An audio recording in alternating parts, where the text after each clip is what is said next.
Question number 18, किसी AP के चौथे और आठवें पदों का योग 24, छठे और 10वें पदों का योग 44। तो इसने कहा है कि इस एपी के प्रथम 3 पद ज्ञात कीजिए।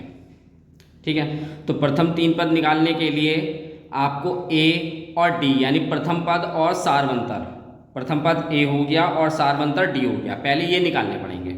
ठीक है, तो वो कैसे निकलेंगे, जो उसने यहाँ पे दे रखा है। उसने कहा है कि चौथे और आठवें पदों का योग कितना है, 44।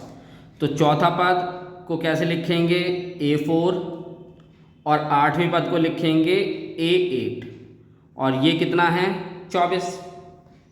अब बच्चों ये n होता है, an होता है, तो यानी ये वाली वैल्यू n की होती है। तो यहाँ पे 4 है n और इस वाले के लिए 8 है n।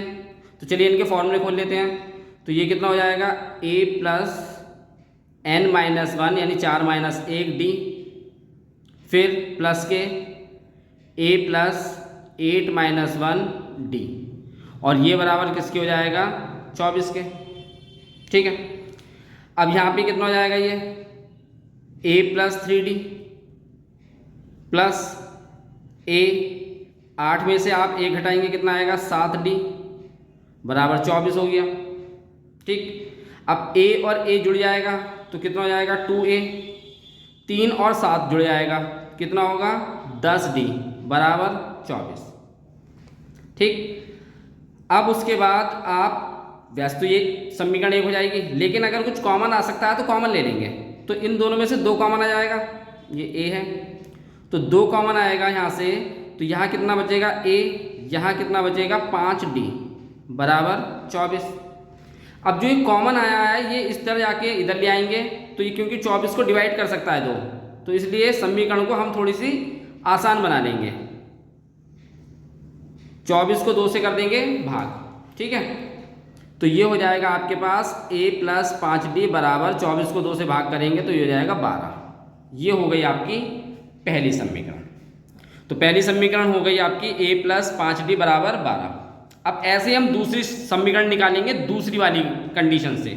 तो वो उसने क्या दे रखा है आपको, उसने कहा है कि छठे और 10वें पद का योग 44 है। ठीक, तो उसे हम यहाँ ले लेते हैं, छठे और 10वें पद का योग। तो A6 और A10 बराबर ये दे रखा है उसने 44।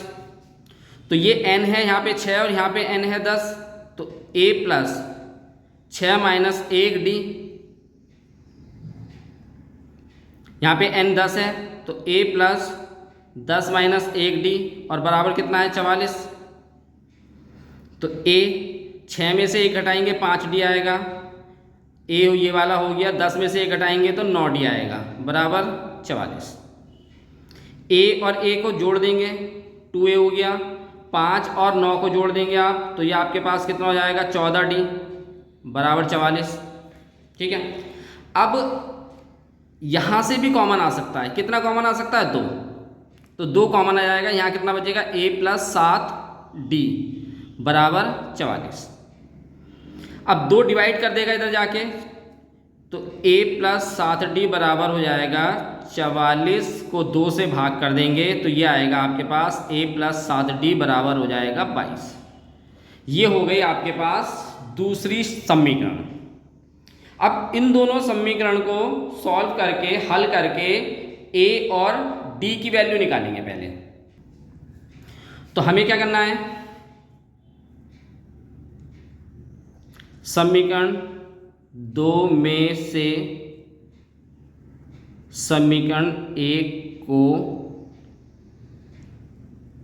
घटाने पर, तो समीकरण 2 में से समीकरण 1 को घटाने पर बच्चों किसी में से किसी को भी घटा सकते हैं, समीकरण 1 में से 2 को भी घटा सकते हैं और 2 में से 1 को भी घटा सकते हैं। ठीक है, तो ये हमारे पास जिसमें से 2 में से घटाना है तो 2 को पहले लिखेंगे, समीकरण 2 को मैंने तो इसलिए लिख लिया क्योंकि ये बड़ी समीकरण है इस वाली से। ठीक है, तो इसलिए मैंने इसे पहले लिख लिया। फिर a प्लस 5d बराबर कितना हो जाएगा 12। अब हम जिसको घटा रहे हैं, 1 को घटा रहे हैं तो उसके साइन चेंज हो जाएंगे, तो अगर प्लस के हैं माइनस के हो जाएंगे और माइनस के हैं तो प्लस में हो जाएंगे, तो ये सारे प्लस में है तो ये सारे माइनस के हो जाएंगे। अब एक वैल्यू कब कैंसिल होती है, घटती कब है, जब एक प्लस की हो दूसरी माइनस की हो तभी घटेगी। तो आप ए में से ये एक कट जाएंगे, 60D में से 5D माइनस करेंगे तो ये कितना आएगा 2D, और 22 में से 12 माइनस करेंगे तो कितना हो जाएगा 10। हमें बच्चों निकालनी है D की वैल्यू, तो 10 को 2 को इधर भाग कर देंगे तो D बराबर आपके पास कितना आ जाएगा 5। अब D की वैल्यू आ गई 5। अब ये D की वैल्यू आप किसी भी समीकरण में रख सकते हैं, तो समीकरण 1 में रख देते हैं। समीकरण 1 कितनी है, a प्लस के 5D बराबर 12, तो हम क्या लिखेंगे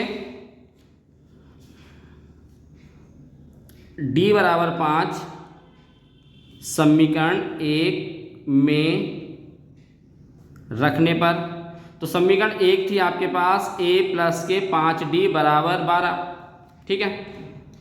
a 5D की जगह कितना रखना है आपको 5 बराबर 12, ठीक है। अब उसके बाद 5 की 5 से गुणा करेंगे कितना हो गया 25 बराबर 12 हो जाएगा। अब हमें निकालनी है a की वैल्यू, तो ये इधर लेके जाएंगे 25, तो a बराबर हो जाएगा 12 माइनस के 25।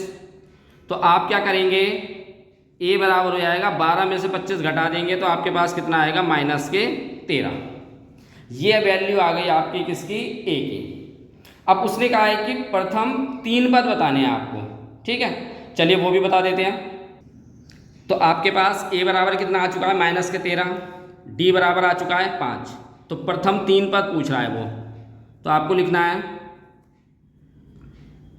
श्रेणी के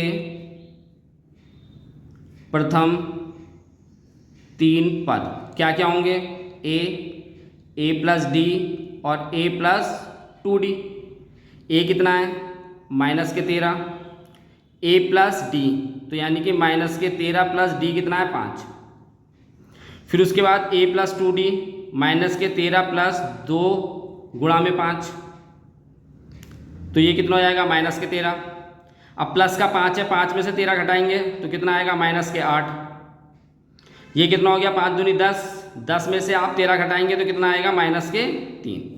बस ये थे इसके प्रथम 3 पद।